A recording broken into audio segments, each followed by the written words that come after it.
تو سوال میرا یہ ہے کہ اس آیت کے مطابق کیا اگر یہ سود دوگنا چوگنا نہ صحیح، اگر میں جو ہے 10% کھاؤں تو کیا یہ جائز ہے؟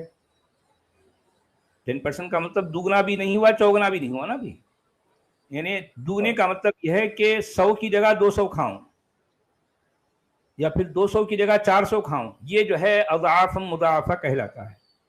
تو سوال یہ ہے کہ پہلی بات تو دوگنا چوگنا سود کہیں بھی نہیں ہوتا، کیا کہیں ایسا ہوتا ہے دنیا میں کہ کسی کو سود جو ہے دوگنا مل جائے؟ اور پھر یہ کہنا ہے کہ وہ سود کی رقم انسان صرف کھانے کے استعمال میں لیتا ہے، اور بھی کئی جو ہے اس کے کام ہیں نا، بھی کئی مصرف ہیں، کئی مدوں میں انسان جو ہے خرچ کرتا ہے، گاڑی خریدتا ہے، گھر بناتا ہے، پلاٹ خریدتا ہے، یا کسی کو کوئی جو ہے کسی زمانے میں قرضہ لیا تھا تو جو ہے وہ قرضہ ادا کرتا ہے، یا اور بھی کئی کام ہیں، پہنتا ہے، پہناتا ہے، لوگوں میں تقسیم کرتا ہے، کئی کام ہیں، صرف کھانے کے لیے تو نہیں استعمال ہوتے نا یہ پیسے۔ مگر اب قرآن کا انداز ایک بالکل لمیٹڈ جو ہے فارم میں، کیونکہ اس علاقے میں اس قبیلے میں شاید لوگ پیسہ لیتے صرف کھانے کے کام میں لیتے تھے، ان کے پاس جو ہے کوئی اور اس کا مصرف نہیں تھا۔ تو قرآن چونکہ ایک محدود علاقے محدود زمانے سے تعلق رکھنے والی کتاب ہے، تو اس میں اس کی باتیں، اس کا انداز بھی اسی طرز کا ہوتا ہے، جس سے یہ بات ثابت ہوتی ہے۔ جی ہندی میں تو آپ نے کہہ دیا۔ آیت وہ نمبر کھانے کی بات ہی سچ والا جی اس کے اندر ہوتی ہے۔ اکثر یہ لوگوں کو ایسے لگتا ہے کہ بھائی یہ بیاس کے پیسوں سے کوئی چیز خریدی جائے گی، پھر وہ میرے بچوں کے پیٹ میں وہ حرام کا لقمہ جائے گا، تو وہ اس کے جوتے نہیں، رکنا خریدتے، کیسا وہ ہوئی اس کا اگر سامان نہیں ہے۔ خریدتے، ہاں کھانے کی نہیں، چیز نہیں خریدتے اس کی۔ ہاں میں وہی کہنا چاہ رہا ہوں، میرا سوال بھی یہی ہے کہ میرے گھر کا باتھ روم جو ہے ٹوٹ گیا اور میں یہ بیاس کے پیسے سے باتھ روم بناؤں، تو کیا اس آیت کے مطابق وہ غلط ہے؟ نہیں، وہ ٹھیک ہے، آپ باتھ روم بنا سکتے ہیں۔ اگر آپ کی ایف ڈی ہے بینک میں تو ایف ڈی سے جو انٹرسٹ آ رہا اس پہ آپ تو باتھ اسے روم صرف بنا باتھ روم سکتے ہیں۔ بنانا ہے مجھے؟ ہاں، جوتے اچھا باتھ چپل بھی روم، خرید سکتے ہیں۔ اچھا میں چپل خرید سکتا ہوں، اچھا جی ٹوپی نہیں خرید سکتا؟ نہیں، ٹوپی نہیں، انڈر ویئر خرید سکتا ہوں؟ ہاں انڈر ویئر خرید سکتے ہیں، اچھا گرین کلر کی نہیں بلکہ بلیک کلر کی خریدنا، گرین کلر کی انڈر ویئر بھی نہیں، وہ آپ سمجھ رہے ہیں۔ ایک ایسا ہوا ہے میرے ساتھ واقعی، میرے ایک دوست تھے، انہوں نے جو ہے ایک جگہ وہ انڈر ویئر بکری، وہ مطلب کوئی خرید رہا تھا، تو اس نے جو ہے ان کو گرین کلر کو ہٹا دیا۔ میں نے کہا یہ کیوں کیا آپ نے؟ کہنے لگے یار گرین کلر۔ میں بولا ہاں تو گرین کلر کیا ہوا، اس میں کیا برائی ہے؟ کہنے لگے گرین کلر یار۔ میں بولا ہاں گرین کلر کیا ہے؟ ارے یہ گنبد خضرا کا کلر ہے۔ میں بولا ابھی گنبد خضرا کا کلر ہے تو اس سے انڈر ویئر کا کیا لینا دینا بھی؟ نہیں جو ہے وہ جو گنبد ہے نا ہمارے پیارے پیارے پیارے آقا کی، اس کا کلر گرین ہے، تو گرین کلر کی انڈر ویئر ہم کیسے پہن سکتے ہیں مسلمان؟ آپ سمجھ رہے ہیں بات کو؟ آپ بات کو سمجھ رہے ہیں؟ کیسی باتیں ہوتی ہیں یار۔ چلیے خیر ٹھیک ہے، یہاں بات ہو رہی ہے آیت نمبر 131 کی، وَاتَّقُوا النَّارَ الَّتِي أُعِدَّتْ لِلْكَافِرِينَ۔ اچھا اب یہ آیت ایسے ہی بیچ میں جو ہے جوڑ دی گئی، یعنی اس آگ سے بچو جو کافروں کے لیے تیار کی گئی ہے۔ اب یہ کیا بات ہے بیچ میں چلتے چلتے؟ یعنی بیچ میں اس آیت کا کیا لینا دینا بھائی؟